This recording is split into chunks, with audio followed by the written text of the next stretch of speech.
Assalamualaikum warahmatullahi wabarakatuh. Selamat sore semuanya adik-adik.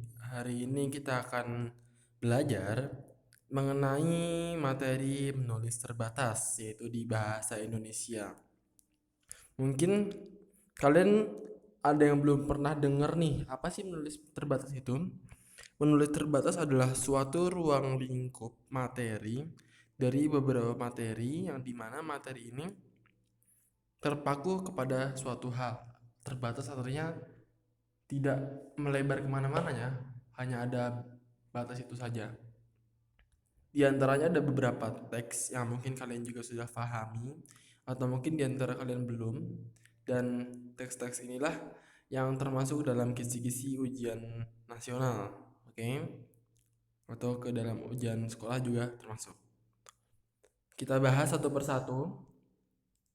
Yang pertama, ada teks percakapan rumpang. Apa sih teks percakapan rumpang?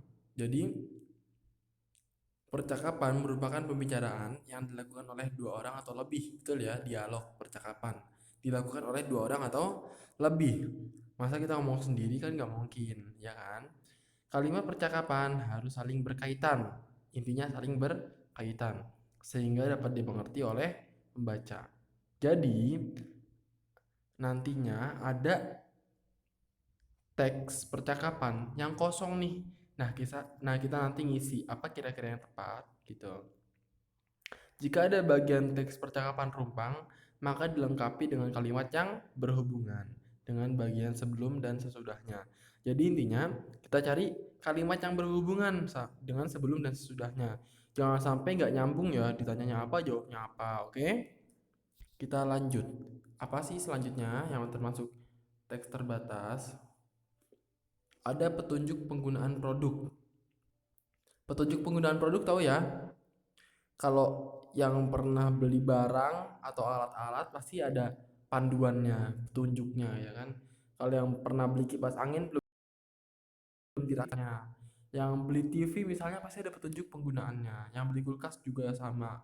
Pokoknya yang beli-beli apapun yang produk baru pasti dia ada penjelasannya atau petunjuknya. Jangankan produk baru, produk lama juga banyak kok. Ya kan? Yang ada petunjuknya. Petunjuk itu adalah arahan. Arahan adanya di mana? Arahan adanya di kemasan suatu produk. Nah, ini arahan ini harus disusun secara runtut, jelas dan mudah dipahami. Runtut itu artinya berurutan ya, jelas dan betul harus dipahami. Jangan sampai membuat penggunanya bingung, oke? Kita lanjut, apa selanjutnya? Selanjutnya, petunjuk membuat atau melakukan sesuatu. Pasti kalian udah pernah lihat nih contohnya. Kayak misalnya, cara membuat mie goreng seperti itu. Atau misalnya, cara memukul apa? Memukul bola baseball misalnya. Atau cara menendang bola dan sebagainya. Ada petunjuknya. Nah, ini teks ini harus disajikan secara runtut. Runtut tadi berurutan, jelas dan mudah untuk dipahami. Jadi harus berurutan nih, nggak mungkin nggak berurutan. Karena kalau misalnya nggak berurutan pasti akan salah. Oke, paham ya? Kita lanjut. Selanjutnya ada paragraf rumpang. Paragraf rumpang berarti terdapat bagian yang kosong dalam paragraf tersebut. Pernah nemu soal kayak gini? Pernah ya? Bagian rumpang harus dilengkapi dengan kalimat yang menghubungkan kalimat sebelum dan sesudahnya. Oke? Jadi intinya harus berhubungan, jangan sampai nggak nyambung. Harus padu, ya. Jangan sampai nggak nyambung. Padu itu artinya berkaitan, sesuai, bagus. Pokoknya sesuai deh, harus sesuai. Jangan sampai nggak nyambung, oke? Next. Penggunaan kata baku. Nah, ini nih biasanya yang suka bikin kita bingung. Kata baku. Misalnya ada kata apotik atau apotek yang betul. Apotek karena ada kalimat apoteker. Praktek atau praktik? Ayo, praktek atau praktik? Praktik. Kenapa? Karena ada kata praktikum. Nah, Kata baku digunakan dalam pembuatan dokumen-dokumen resmi maupun untuk penelitian ilmiah. Kata baku digunakan sesuai dengan pedoman, ejaan, dan penulisan yang telah ditetapkan. Ditetapkan di mana? Di Kamus Besar Bahasa Indonesia. Makanya nih, supaya kalian nggak bingung, sering-sering aja baca KBBI, oke? Atau minimal install KBBI di HP-nya masing-masing. Jadi kalau kalian bingung nemu kata apa, kalian bisa searching tuh di KBBI-nya. Oh kata ini, oh ternyata ini salah, betulnya seperti ini. Gitu ya, oke. Baik kita lanjut. Selanjutnya ada paragraf padu. Paragraf padu, padu tuh berarti apa tadi kakak bilang? Sesuai ya, utuh. Pokoknya nggak melebar kemana-mana. Kalau di sini penjelasannya, kalimat-kalimat yang membangun paragraf tidak hanya saling berhubung, tetapi juga harus padu. Berarti utuh, yaitu setiap kalimat saling menguatkan. Setiap kalimat saling menguatkan, jangan sampai ada kalimat yang melenceng, oke? Lanjut.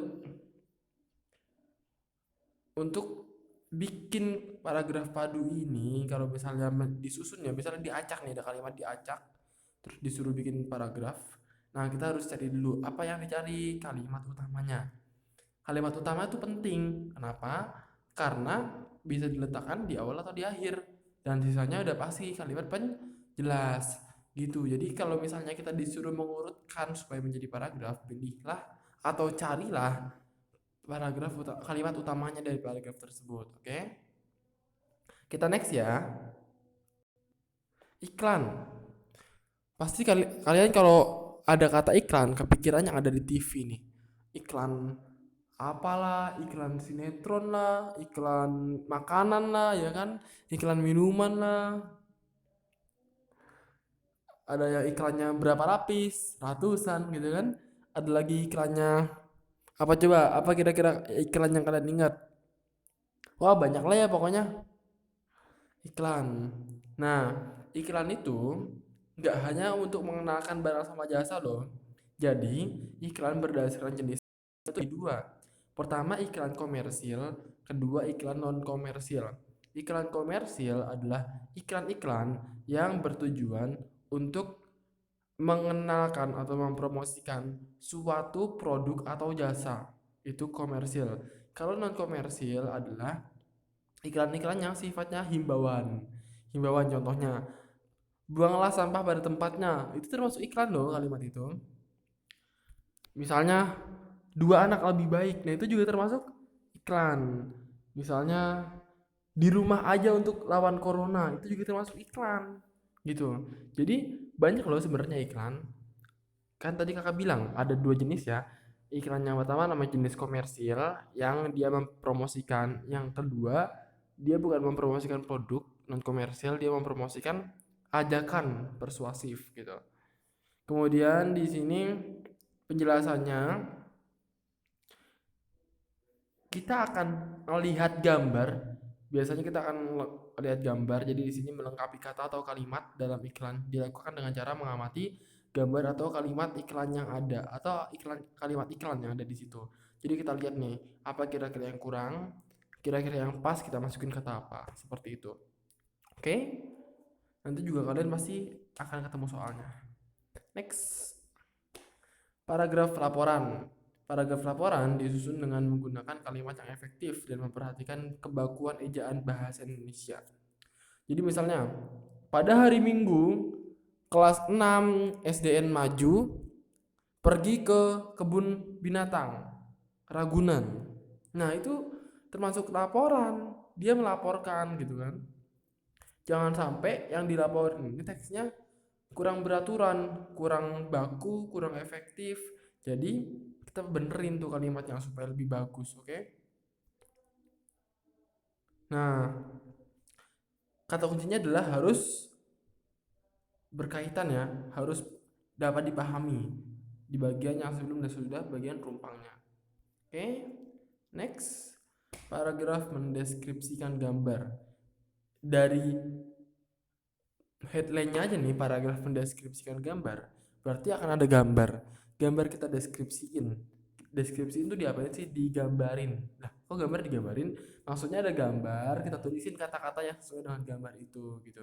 Deskripsi adalah menjelaskan. Nah, kita jelasin secara terperinci suatu objek dalam bentuk paragraf. Jadi ada gambar, kita jelasin tuh, kita bikin paragraf mengenai gambar tersebut. Kayak gitu.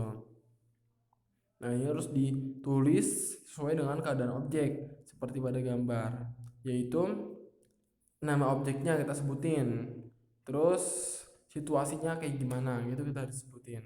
Misalnya kakak mengamati buah mangga, buah mangga yang ada di pohon mangga rumah kakak itu bentuknya bulat. Oh, berarti jenisnya mangga apel. Kemudian kulitnya berwarna hijau kekuningan gitu kan. eh Beratnya kira-kira 300 sampai 400 gram. Nah, itu kita deskripsikan, kita jelaskan secara rinci. Pidato persuasif.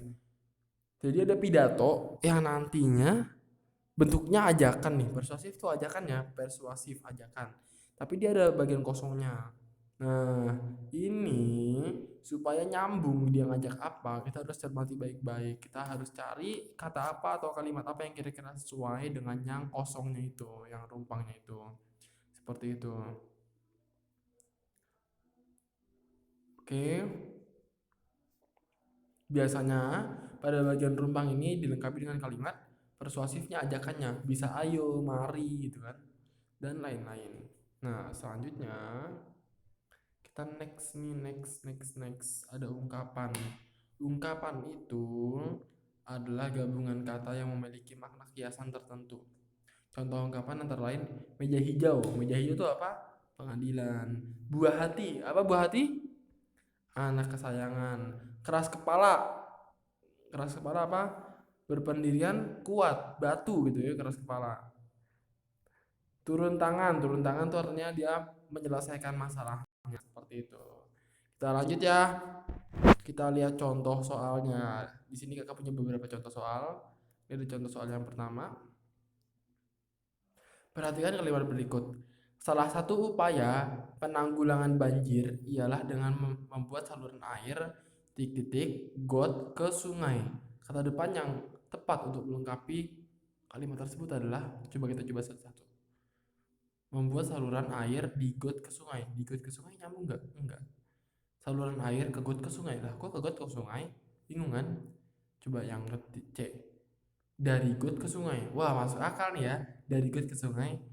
Pada got ke sungai. Pada, kurang tepat. Wah, berarti jawabannya dari. Nah, kayak gitu cara jawabnya. Jadi kita pakai akal pikiran kita nih, pakai nalar kita. Sesuai nggak sih? Oh, kalau sesuai berarti itu jawabannya. Gitu kan? Nomor 2. Perhatikan kalimat berikut. Titik, titik, titik, titik. Hebat sekali kamu, ulangan matematika sulit itu mendapatkan nilai sempurna. Kira-kira apa nih ekspresinya? Ini kan ada tanda seru kan? Tanda seru itu menggambarkan dia sedang berekspresi gitu. Coba. Yang, wah, sesuai nggak? Wah, hebat banget kamu gitu kan? Sesuai. Aduh, hebat banget kamu. Masa aduh terus hebat? Kan nggak mungkin. Hai, hebat banget kamu, terlalu datar. Ah, hebat sekali kamu. Kayaknya nggak mungkin. Berarti jawabannya yang mana? Yang A. Next.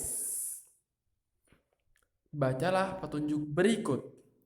Urutan petunjuk membuat puding kelapa muda yang tepat adalah, nah, kita lihat optionnya. Di sini ada yang diawali dari 1, yang diawali dari 4. Kita coba diawali dari 1 dulu. Sediakan agar-agar gula, santan, kelapa muda, vanili, dan telur kocok. Kalau dari 4, masak air sampai mendidih.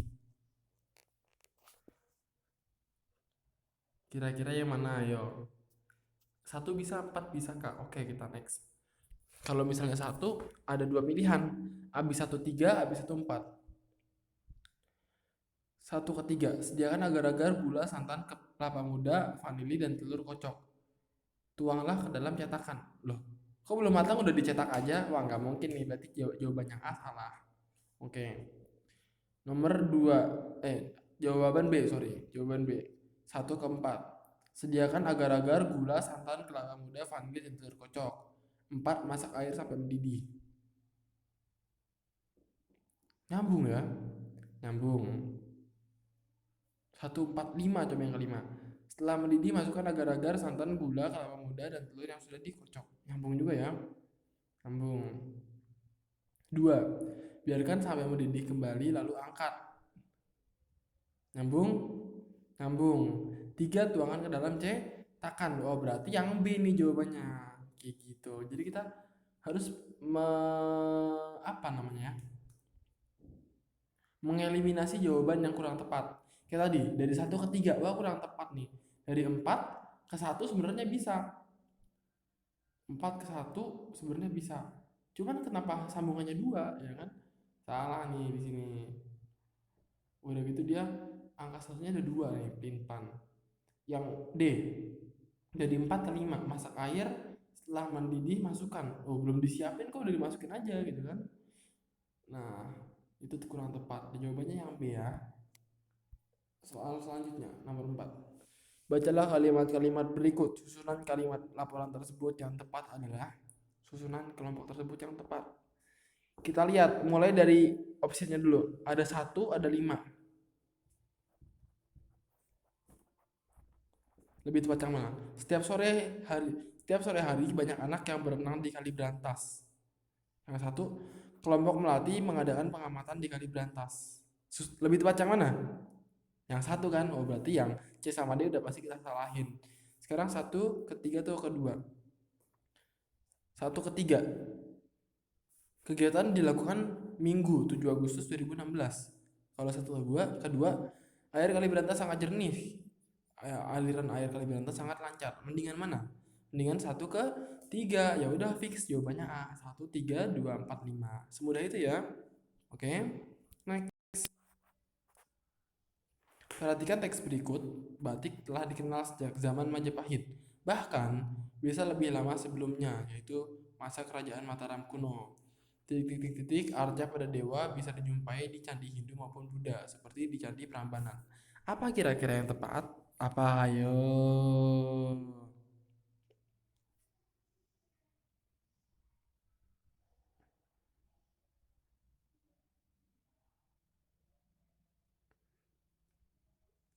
Bahkan bisa lebih lama sebelumnya, yaitu masa kerajaan Mataram kuno.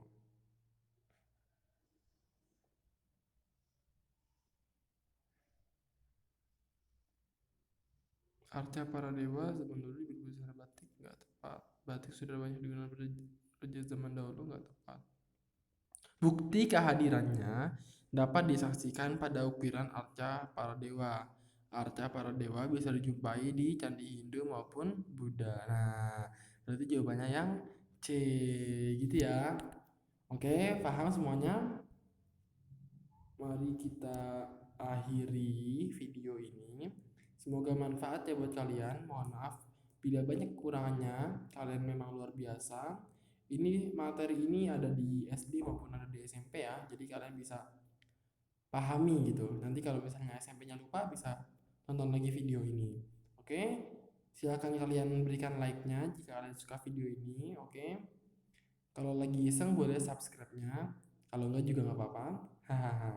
Sekian, terima kasih. Wassalamualaikum warahmatullahi wabarakatuh.